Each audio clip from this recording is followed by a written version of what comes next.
किसान होमला ठाकुर के लिए पानी की कमी हमेशा बनी रहने वाली समस्या है। पिछले वर्षों में बारिश में भी कमी आई है।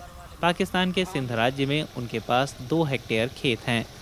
उनके खेत के पास ही देश की सबसे बड़ी नदी सिंधु बहती है, जिसमें बहुत कम पानी है। पाकिस्तान में ये नदी लाखों लोगों के गुजारे के लिए अहम है। भारत ने सिंधु के पानी की साझेदारी को स्थगित कर दिया है। इससे पाकिस्तान में होमला ठाकुर जैसे किसान चिंता में हैं। थर हो जाएगा, ये सारा मुल्क थर हो जाएगा। अभी पानी का मसला है, सारा पानी का ही। पानी सवा तो कुछ नहीं है।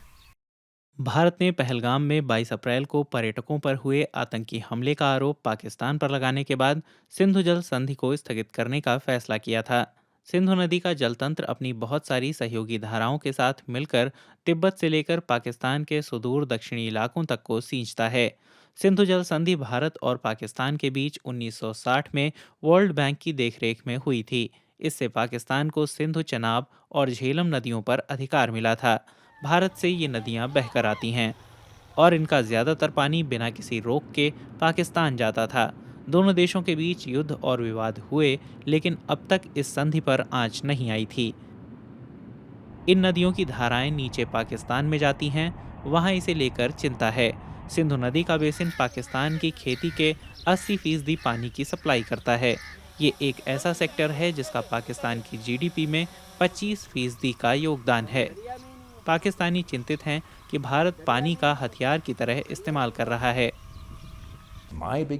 मेरी सबसे बड़ी चिंता ये है कि हम पहले ही कई पुश्तों से लड़ाइयों में फंसे रहे हैं, किसी न किसी वजह से हर पीढ़ी में।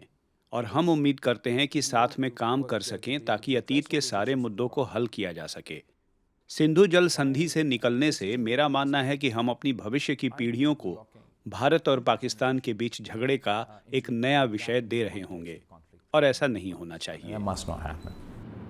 जानकारों का मत है कि भारत के लिए रातों रात पानी के बहाव को रोक देना संभव नहीं, लेकिन धीरे धीरे नए बांध और हाइड्रो पावर प्लांट और नहरें बनाकर ऐसा हो सकता है।